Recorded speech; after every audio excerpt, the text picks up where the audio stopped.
Shalom, selamat pagi. Tuhan memberkati kita. Bapak Ibu, jangan lupa kita hari ini terus membaca Alkitab kita dari kitab Imamat pasal 14 ayat 1 sampai ayat yang ke-57. Lalu kita baca kitab Markus pasal yang ke-6 ayat 30 sampai ayat yang ke-56.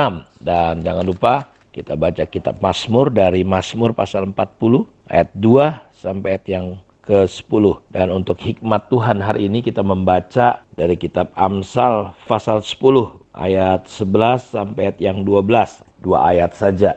Dan kita akan kembali belajar tentang tujuan daripada proses dalam kehidupan kita. Proses bukanlah sebuah pilihan, tapi merupakan jalan yang diperlukan untuk kita semua bisa menggenapi kehendak Tuhan, dan kita butuh yang namanya proses. Kemarin kita sudah belajar bahwa proses itu adalah yang pertama untuk membawa kita pada kematian daging. Setiap kita perlu mengalami proses untuk ego kita, daging kita ini betul-betul mati. Seperti kitab Yohanes pasal 12 ayat 24 bahwa jika biji gandum itu tidak jatuh dan mati, maka biji gandum itu tetap satu. Karena itu kita perlu mengalami kematian daging, dan untuk bisa sampai ke titik itu kita butuh yang namanya proses. Di dalam proses itu ada yang namanya pencobaan, ada yang namanya tantangan, ada yang namanya godaan. Dan saya berharap, Tuhan juga berharap tentunya pasti kita harus menang melewati semuanya itu,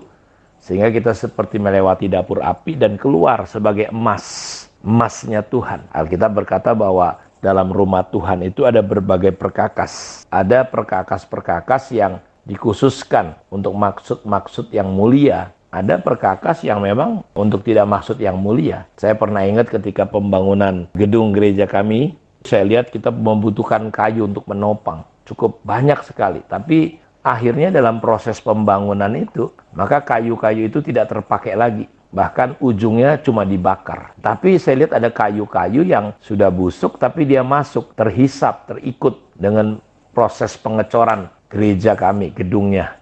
Dan dia tertanam di situ. Saya lihat dari situ pembelajaran bahwa, oh ya, ada perkakas-perkakas atau alat-alat yang tadinya untuk membangun gereja rumah Tuhan, tapi ujungnya dibuang. Makanya gak heran dalam Matius pasal 7 itu, Tuhan aku sudah bernubuat, Tuhan aku sudah mengajar, Tuhan aku udah bikin mujizat, tapi Tuhan berkata aku tidak kenal kepada kamu. Karena itu betapa pentingnya kita masuk ke dalam proses. Dan proses adalah untuk membawa kita pada kematian daging kita. Paulus dikatakan dalam Filipi pasal 2 ayat 5, dikatakan sampai ayat yang ke-8 bahwa hendaklah kamu dalam hidupmu bersama menaruh pikiran dan perasaan yang ada di dalam Kristus, yang walaupun dalam rupa Allah tidak menganggap kesetaraan dengan Allah itu sebagai milik yang harus dipertahankan. Kadang-kala kita menghadapi berbagai masalah persoalan, tujuannya mengajar kita untuk melepaskan semua hak kita. Seperti Tuhan Yesus, dia lepaskan hak kealahannya. Bahkan dia merendahkan diri, ya, dia mengambil rupa sebagai seorang manusia, menjadi seorang hamba sama dengan manusia. Dia taat, setia sampai mati, bahkan mati di atas kayu salib. Jadi betul-betul ada proses yang dilewati sampai betul-betul bukan kehendakku tapi kehendakmu. Karena itu proses membawa kita pada kematian daging. Proses membawa kita pada pemurnian untuk kita bisa lebih lagi di dalam masuk di dalam tujuan Tuhan. Kita memang harus mengizinkan, ya, untuk proses Tuhan, ya, itu memurnikan kita. Dan dia akan memurnikan kita. Tanpa pemurnian, hidup kita itu akan selalu campur baur. Ya. Kesalehan, kecemaran akan bercampur dalam karakter kita. Dan campuran-campuran dalam hidup kita ini yang membuat kita menjadi tidak murni. Motivasi kita, terkadang kita pikir udah benar, ternyata nggak benar. Banyak campuran-campuran, karena itu sama seperti emas, dia perlu dibakar sedemikian rupa. Jadi nggak ada lagi istilahnya, ya sedikit Tuhan, sedikit kedagingan, sedikit kuasa gelapnya. Jadi nggak boleh ada yang asing, betul-betul harus murni. Dan itu butuh yang namanya proses. Seperti kayak yang pernah terjadi, kemarin saya katakan bahwa anak-anak Imam Harun itu membawa api yang asing, yang lain.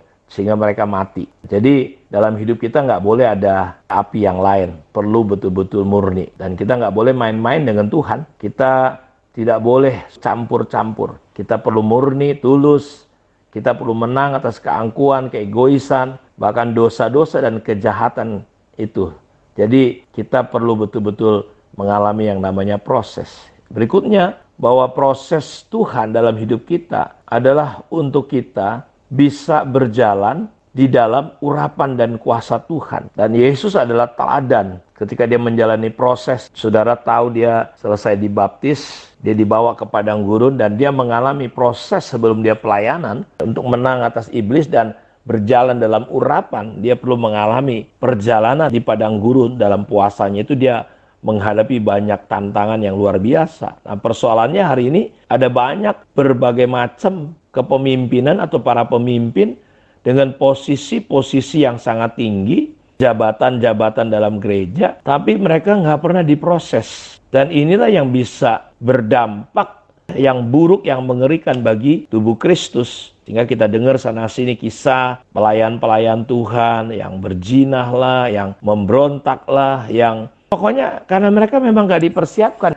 Dan banyak orang gak suka dengan yang namanya proses. Jadi sementara orang pemimpin menaruh kepercayaan, jemaat menaruh kepercayaan pada mereka, tapi mereka membawa ujungnya pada diri mereka sendiri.